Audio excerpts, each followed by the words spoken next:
नमस्कार, मैं हूं संजय शर्मा। आप देख रहे हैं 4 PM न्यूज नेटवर्क। देश में राजनीति बहुत गर्म है। इंडिया यानी विपक्षी दलों का मोर्चा प्रधानमंत्री जी के खिलाफ अविश्वास प्रस्ताव लेकर आया है। संसद में उस पर बहस हो रही है।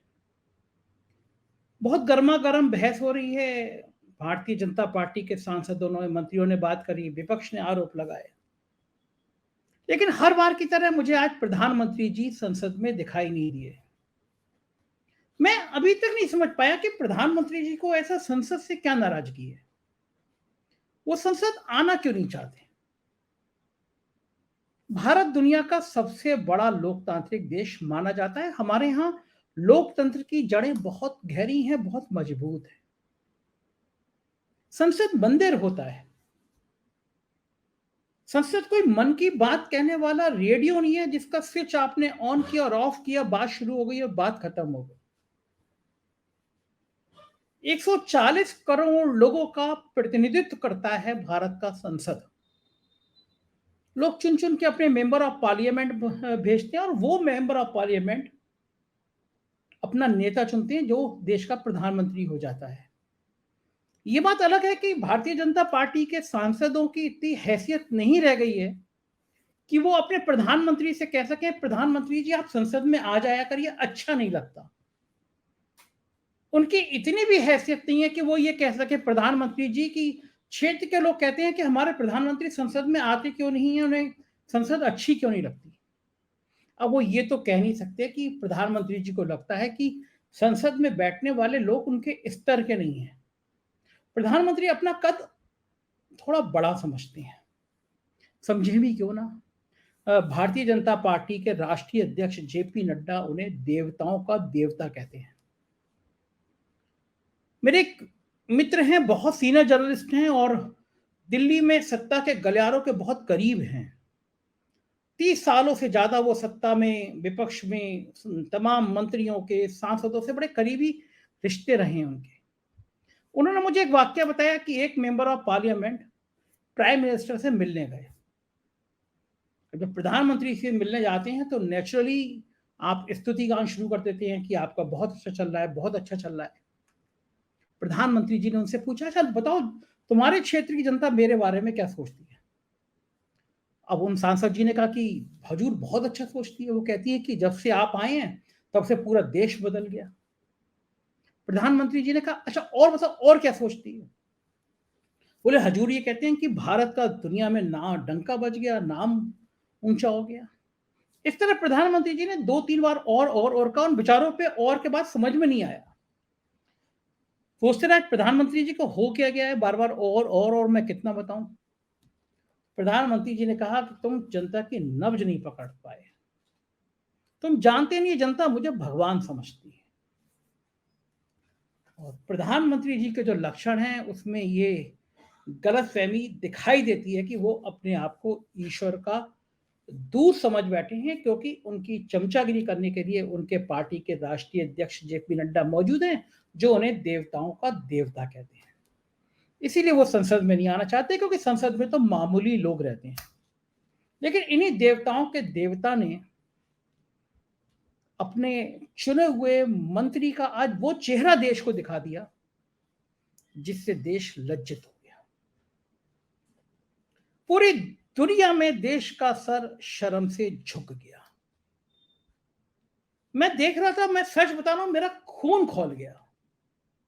मुझे लगा ये बात मैं कहूंगा जरूर, अपने दर्शकों के सामने कहूंगा, डंके की चोट पे कहूंगा, ऐलानिया कहूंगा कि लोकसभा अध्यक्ष मुझे बुला के दंडित करना चाहे तो मुझे स्वीकार है।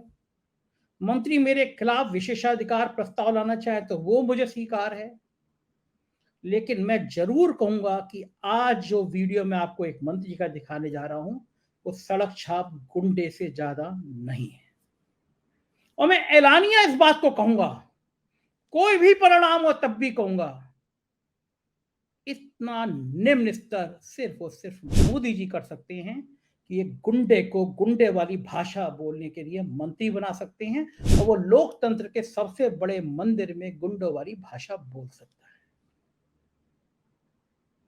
अदम गोडवी बहुत शानदार शायर हुए हैं। शायद उन्होंने सोचा होगा कि जब विधानसभा में, लोकसभा में गुंडे आ जाएंगे तो एक कविता लिखी है उन्होंने। वो मैं कविता आज आपको सुनाना चाहता हूँ। बड़ी फेमस लाइनें हैं वो, मतलब मैं शायद इंटर में पढ़ रहा हूँ मैं, जो तब से वो लाइनें मैंने सुनी हैं और मुझे बहुत अच्छी लगती हैं।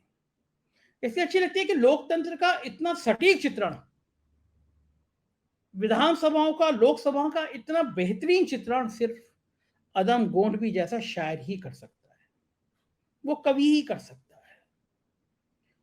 काजू भुने प्लेट में, काजू भुने प्लेट में, विस्की गिलास में, उतरा है रामराज आज विधायक निवास में। अब विधायक निवास की जगह आप इसको संसद के सदस्यों के घर कह सकते हैं या कुछ और जगह कह सकते हैं, लेकिन भाव नेताओं का जमावाड़ा, नेताओं के समूह का है। काजू भुने प्लेट में, विस्की गिलास में, उतरा है रामराज विधायक निवास में। पक्के समाजवादी हैं, पक्के समाजवादी हैं, तस्कर हो या डकैत, पक्के समाजवादी हैं, तस्कर हो या डकैत, इतना असर है खादी के उजले लिबास में, उतरा है रामराज विधायक निवास में। आजादी का वो जश्न मनाए तो किस तरह, आजादी का वो जश्न मनाए तो किस तरह, जो आ गए फुटपाथ पर घर की तलाश में, उतरा है रामराज विधायक निवास में। पैसे से आप चाहें तो सरकार गिरा दें, पैसे से आप चाहें तो सरकार गिरा दें, संसद बदल गई है यहां की नखास में। जनता के पास एक ही चारा है, जनता के पास एक ही चारा है, बगावत। ये बात मैं कह रहा हूं होशो हवास में। और आज इस मंत्री का बयान सुनकर मुझे सच में लगा कि जनता के पास एक ही चारा है, बगावत। सुनवा रहा हूं मैं केंद्रीय मंत्री नारायण राणे का आज का संसद में दिया गया भाषण के दौरान उनकी सड़क छाप गुंडई देखिए, किस तरह वो एक मेंबर ऑफ पार्लियामेंट को धमका रहे हैं, कह रहे हैं बताऊं तेरी औकात बताऊं। 3-3.5 मिनट का वीडियो है, जरूर सुनिए, जैसे आपको पता चले, जिससे आप जान सकें कि आपके बड़ी बड़ी बातें करने वाले नेतृत्व ने आपको कैसे गुंडे मंत्री दिए हैं। महाराष्ट्र में एक चिकन की शॉप चलाते थे, मुर्गा बेचते थे, और अब संसद में मान सम्मान बेच रहे हैं। नारायण राणे का वीडियो सुनिए और समझ जाइए क्या मानसिकता है इनकी। हम इकट्ठे आए जी, वो तो आपको करना पड़ेगा। जी जी जी प्लीज। अध्यक्ष महोदय, अविश्वास के प्रस्ताव पर इस सदन में काफी मान्यवर का भाषण मैंने सुना, और उसके बाद अभी शिवसेना उद्धव ग्रुप के अरविंद सावंत जी का भाषण सुनते वक्त मुझे लगा कि मैं दिल्ली में नहीं, महाराष्ट्र में विधानसभा में बैठा हूं। तो इसलिए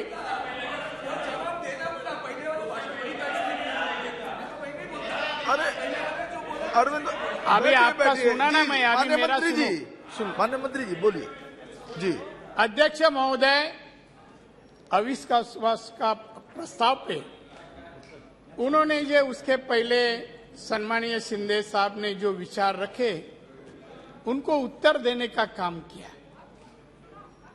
और उन्होंने हिंदुत्व की भाषा की।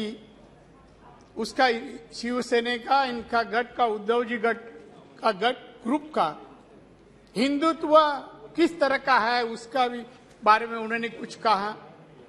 अब हिंदुत्व के बारे में इतने हो, हिंदुत्व चाहते हैं, उनको गर्व है, तो जब 19 को सत्ता पाने के लिए भारतीय जनता पार्टी को छोड़कर उस बार पवार साहब के साथ गए, जब हिंदुत्व याद नहीं है, नहीं आया याद सर? अभी वो एक मिनट सर, वो हिंदुत्व और असली शिवसेना के बारे में कह रहे हैं।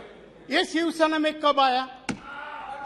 मैं 1967 का शिवसैनिक हूँ, 7 में 1900। ये नहीं, अरे बैठ पीछे बैठ। व्यक्तिगत मंत्री मंत्री जी, बैठ, मान्य मंत्री जी प्लीज, क्या एकदम है, बैठ। प्लीज, नो नो नो, मान्य मंत्री जी प्लीज, ना उनको बैठने को बोला। कृपया प्लीज डोंट बी पर्सनल कुछ प्लीज। नहीं बोला जी, ना, हम लोग कोई भी नहीं कुछ बोले। वैयक्तिक टिप्पणी से बचिए प्लीज, वैयक्तिक टिप्पणी से बचिए प्लीज। सर अभी वो भारतीय जनता पार्टी माननीय एकनाथ, अरे पार्टी बदलने को भी ताकत लगता है, तुम लोग को छोड़ के गए ना। प्लीज, अरे छोड़। मान्य मंत्री जी इधर इधर, address the chair only, address the chair only. मैं पार्टी छोड़ा ना, ये 220 लोगों ने प्रोटेक्शन लिया था, 220 लोगों ने। हो गया, ये क्या बात करते हैं अभी? Thank you. सब अभी कुछ नहीं बचे, अभी बचे नहीं है। खाली अभी जो आवाज आ रहे हैं ना, वो बिल्ली का, टाइगर का आवाज नहीं है, वो खत्म हो गए। अभी वो उनको कोई हमारे पंतप्रधान जी के ऊपर बोलने का कोई अधिकार नहीं है, औकात नहीं है उनकी पंतप्रधान जी के ऊपर बोलने की। जी जी, अभी अपना देखो महाराष्ट्र में कहाँ तक है, कभी डूबने वाले वही देखो। मगर भारतीय जनता पार्टी और माननीय पंतप्रधान जी हमारे माननीय अमित शाह, इनके ऊपर उंगली भी बताए ना। Thank you. तो तुम्हारी औकात में निकालूंगा क्या, असलियत इधर में निकालूंगा। इसलिए श्री सिमरनजीत सिंह मान जी, श्री सिमरनजीत सिंह जी जी, आप प्लीज प्लीज बैठ जाइए प्लीज, हो गया, ठीक है ठीक है ठीक है ठीक है। अब वर्षाकालीन सत्र है, थोड़ी गड़गड़ाहट, थोड़ी बारिश, ये लग रहा है कि होना ही है। बैठिए अभी, अरे कई बैठिए तो सही, बैठ जाइए, बैठिए, आप तो बैठिए। अब 12-13 दिन तो केवल गड़गड़ाहट हुई है, अब थोड़ी बूंदाबांदी हो रही है, उसका आनंद लीजिए, कड़वाहट मत करिए प्लीज। सुना आपने? कल्पना कर सकते हैं ये भारत सरकार का मिनिस्टर है। सोच सकते हैं आप, भारत सरकार का मंत्री ऐसी गुंडई वाली भाषा संसद के अंदर कर सकता है? बैठ जा, तेरी औकात देखूंगा। ये मोहल्ले के गुंडे करते हैं, लेकिन मोदी सरकार का मिनिस्टर संसद के अंदर ये भाषा बोल रहा है। और भाषा तो आज जिस सांसद से बीजेपी ने शुरुआत कराई, निशिकांत दुबे, उन्होंने भी आज अपना स्तर दिखाया। मैं कहना नहीं चाहता सांसद की मर्यादा है, लेकिन निशिकांत दुबे कारपोरेट जगत के लाइजनर के रूप में जाने जाते हैं। सोशल मीडिया खंगाल के देख लीजिए, एसआर कंपनी से लेकर अंबानी अडानी तक लंबा उनकी एक लिस्ट है। जब संसद में बोलते हैं तो लोग हंसते हैं कि किसी कारपोरेट ने लिख के दिया होगा, बात की होगी। आज कह रहे हैं कि वो जेडीयू को फंड उन्होंने अरेंज कराया है। संसद में निशिकांत दुबे का ऐलानिया बयान सुनिए, जनता दल यूनाइटेड को मैंने फंड अरेंज कराया है। संजय मिश्रा जी की ईडी सुन रही है क्या? शिबू सोरेन के बेटे हेमंत सोरेन को ईडी का नोटिस भेजने वाले अब क्या पूछेंगे निशिकांत दुबे से कि जेडीयू को तुमने फंड दिलवाया तो दिलवाया किससे? निशिकांत दुबे जिन बातों के लिए जाने जाते हैं, निशिकांत दुबे जिन बातों के लिए बदनाम हैं, निशिकांत दुबे पर फिक्सर होने का जिन चीजों पे आरोप लगता रहता है, निशिकांत दुबे के कारपोरेट जगत के घरानों की और उनकी लाइजनिंग की बातें होती रहती हैं। आज निशिकांत दुबे ने यह कह के खुद साबित कर दिया कि उनकी धुर विरोधी जेडीयू को उन्होंने फंड उपलब्ध कराया था। सुनिए खुद निशिकांत दुबे के मुंह से। और उस वक्त का मैं एक चीज और खुलासा कर देना चाहता हूं कि जेडीयू को यदि सबसे ज्यादा किसी ने फंड करवाया होगा तो यदि 2, 4, 5 आदमी होंगे तो उसमें एक नाम निशिकांत दुबे का भी है। आप मेरा विरोध कर रहे हैं, मेरा है, मैं on the floor of the house कर रहा हूं, बड़ी गंभीरता के साथ कर रहा हूं। आप उसकी बात कर रहे हैं? आप पूछ लीजिएगा अपने मुख्यमंत्री से। सुना आपने, एक पत्रकार हैं रोनी सिंह, वायर में लिखती हैं, देश की बड़ी फायर ब्रांड पत्रकार हैं। कांग्रेस की जब सरकार थी मनमोहन सिंह की, मनमोहन सरकार उनसे दुखी रहती थी, भाजपा दुखी रहती है, क्योंकि बहुत बेबाक लिखती हैं। 10 लाख लोग तो उनको ट्विटर पर फॉलो करते हैं। निशिकांत दुबे की कथित फर्जी डिग्रियों, उनकी कंपनियों से लाइजनिंग, ऐसी तमाम बातें रोनी ने ट्विटर पे खुलासा किया। रोनी ने यह भी लिखा कि बड़ा मनहूस सांसद है, जिसके संग रहे उसकी लुटिया डबो दी, और एक लंबी लिस्ट बताई रोनी ने मुझसे बात करते करते। पहले रोनी को सुनिए, रोनी ने मुझसे बात करते करते क्या कहा निशिकांत के लिए। आज लोकसभा में निशिकांत दुबे आपका नाम ले रहे हैं और कह रहे हैं कि न्यूज क्लिक से आपको फंडिंग मिलती है। आपने कहा कि न्यूज क्लिक के लिए आपने कभी काम नहीं किया, तो आखिर निशिकांत दुबे को आपसे इतनी समस्या क्या है जो आप पे ऐसा आरोप लगा रहे हैं? देखिए संजय जी, मुझे नहीं पता निशिकांत दुबे जी को क्या समस्या है। मुझे लगता है कि उनकी बौखलाहट का एक कारण ये हो सकता है कि जब इनकी डिग्री पे बहुत विवाद हो रहा था और बहुत लोग सवाल पूछ रहे थे, जैसे और उनके पार्लियामेंट की कोलीग्स भी जैसे महुआ मोइत्रा जी, उन्होंने सवाल उठाए थे उस समय। क्योंकि हम पत्रकार हैं और पत्रकारिता करते हैं, तो हमने भी निशिकांत दुबे से, मैंने भी उनसे कुछ सवाल पूछे थे उस इशू को लेके। तो मुझे लगता है उनकी जो बौखलाहट जो आज संसद में दिखी, जिसके कारण वो संसद में खड़े होकर झूठ बोल रहे थे अपना पार्लियामेंट्री प्रिविलेज अब्यूज करके, वो आई थिंक ये एक रीजन था। दूसरा रीजन ये भी है कि निशिकांत दुबे जी की जो भाषा होती है सोशल मीडिया में स्पेशली, बहुत ही खराब होती है। It's very unsuitable to a parliamentarian.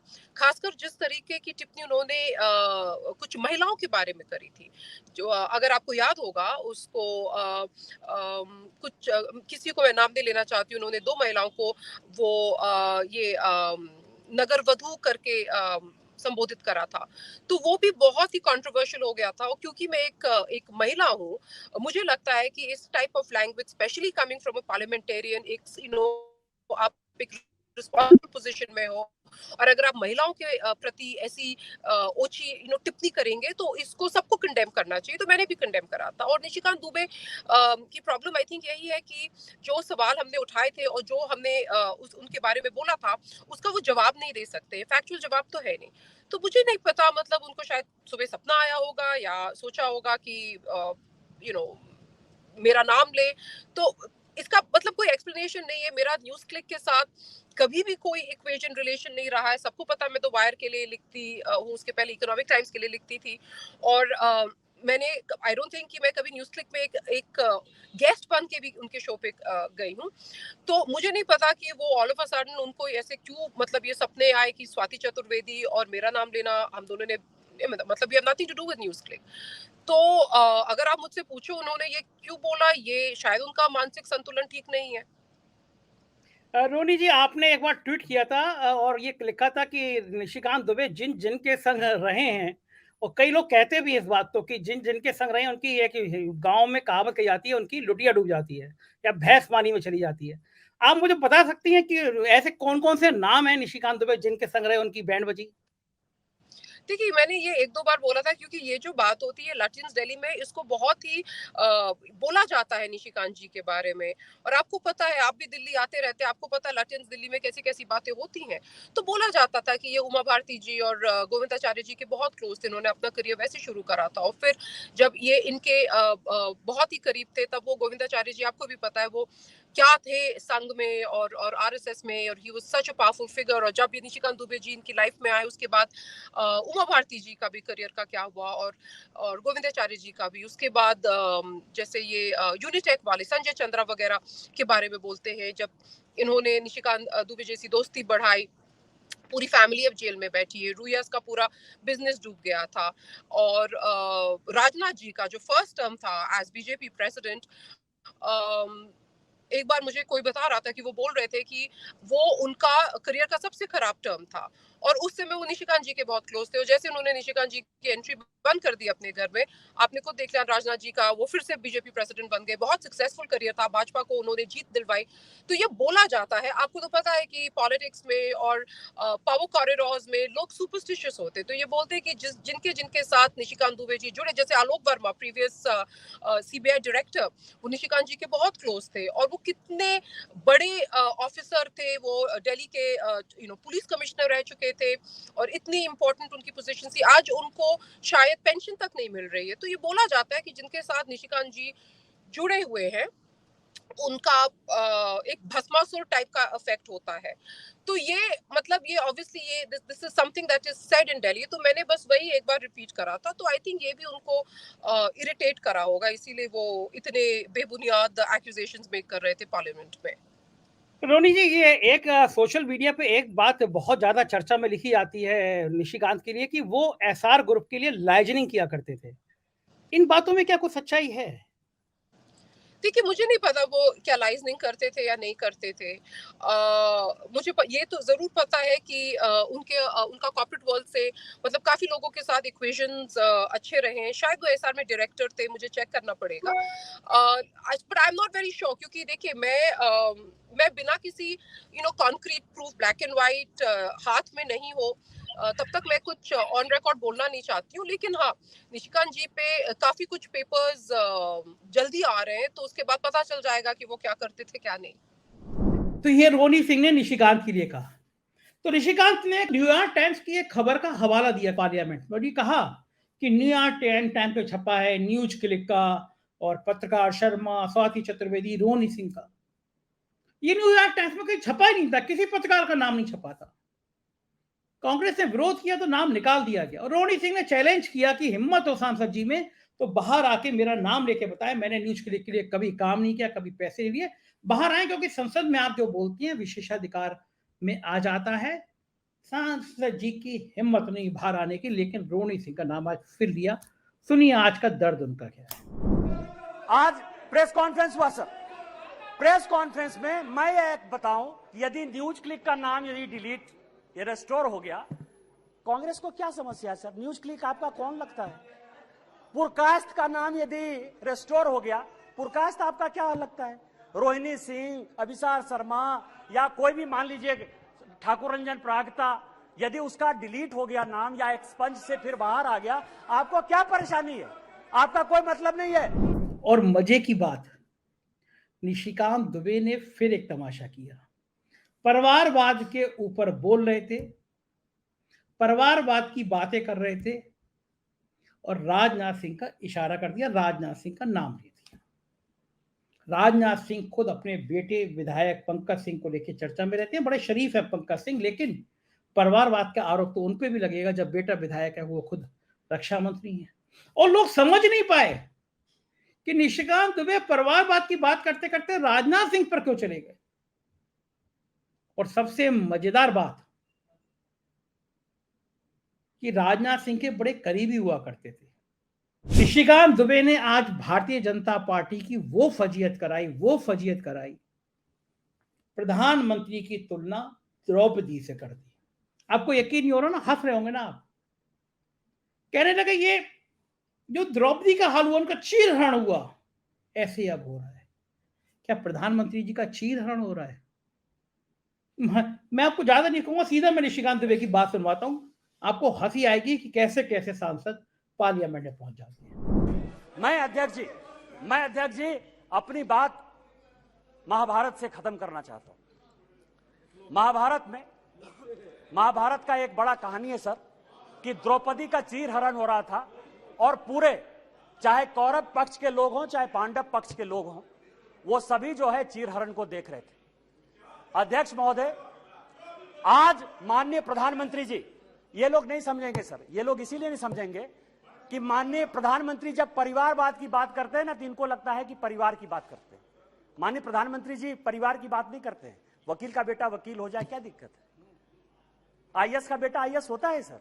यहाँ डीजी हैं आरपीएफ के, वो आईपीएस भी हैं, उनके दोनों बेटे आईएएस बने सर, जो अपनी योग्यता क्षमता के साथ आते हैं। परिवार को वो क्या कहते हैं, आज मेरे यहाँ का नेतृत्व क्या है? माननीय प्रधानमंत्री जी गरीब परिवार से हैं, माननीय नड्डा जी ये हैं जिनके परिवार में कोई पॉलिटिक्स भी नहीं था।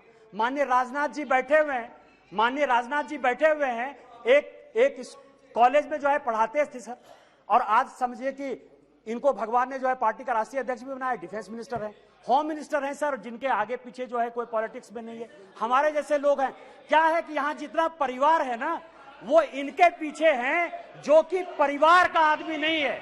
और वहां समस्या ये है कि वो सभी परिवारवाद जो है वो उनका जो नेता है, इसीलिए उनका परिवार और परिवारवाद में फर्क है, उनको नहीं समझ में आएगा सर। तो मैं आपको ये कह रहा हूं सर कि आज जो ये अविश्वास प्रस्ताव है सर, अविश्वास प्रस्ताव एक गरीब के बेटे के खिलाफ है। आज जो ये अविश्वास प्रस्ताव है उस आदमी के खिलाफ है जिसने कि लोगों को मकान बना के दिया। आज अविश्वास प्रस्ताव उस आदमी के पीछे है जिसने कि लोगों को पीने का पानी दिया।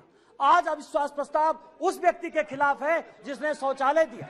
आज अविश्वास प्रस्ताव उस आदमी के खिलाफ है जिसने सबों के घर में उजाला लाने की कोशिश की, गरीब के खिलाफ है। और जितने बहस होंगे सर, वो माननीय प्रधानमंत्री जी को, माननीय प्रधानमंत्री जी की नीतियों का चीरहरण करेंगे, जैसे द्रौपदी का चीरहरण हुआ है। मैं आपको कहना चाहता हूं इतिहास से कि चाहे राम मंदिर बना दिया हो, 370 जो हमारी थी धारा, वो सारे तो हमने बना ही दिया। मैं केवल इतना कहता हूं सर कि जब द्रौपदी का चीरहरण हो रहा था तो भीष्म पितामह, कृपाचार्य, द्रोणाचार्य, धृतराष्ट्र, जयद्रथ, चाहे वो युधिष्ठिर हो, चाहे वो अर्जुन हो, सभी मौन धारण किए हुए थे। आज यदि माननीय प्रधानमंत्री जी का, गांव गरीब किसान के हितैषी का आप चीरहरण करेंगे, तो जिस तरह से न धृतराष्ट्र बचा, न दुर्योधन बचा, न भीष्म पितामह बचे, न अर्जुन बचा, न युधिष्ठिर बचा, आप में से कोई भी बचिएगा 2024 में आप लोग कोई वापस नहीं आइएगा। हम 400 सीट के साथ वापस आएंगे। इन्हीं शब्दों के साथ जय हिंद, जय भारत। सुना आपने, ये है निशिकांत दुबे। आप सोचिए कि संसद का स्तर क्या हो गया है। ये संसद होती है आपके मेरे दुख दर्द की, विकास की बात करने के लिए, लेकिन यहाँ मेंबर ऑफ पार्लियामेंट इतनी फिजूल की बातें कर रहे हैं, मंत्री गुंडों वाली भाषा बोल रहे हैं। क्या किया जाए? आप सोच सकते हैं, संसद चलाने में हर मिनट पे लाखों रुपए खर्च होते हैं, मेरे और आपके टैक्स का पैसा है। इन नेताओं को कोई फर्क नहीं पड़ता, बलिहारी है ऐसे नेताओं की। अब भी वक्त है, सोचिए, इनके मकड़ जाल से निकलिए, इनकी गंदगी से निकलिए, कम से कम पढ़े लिखे लोगों को लाइए। अटल बिहारी वाजपेयी जैसे लोगों से संसद की गर्मा बढ़ती थी, बोलते तो अच्छा लगता था, और अब ये सब सुनाई पड़ता है। मुझको यकीन है आपके अंदर का बदलाव सरकार को सोचने पे मजबूर करेगा। अपनी राय से जरूर अवगत कराइएगा। शुक्रिया, थैंक यू।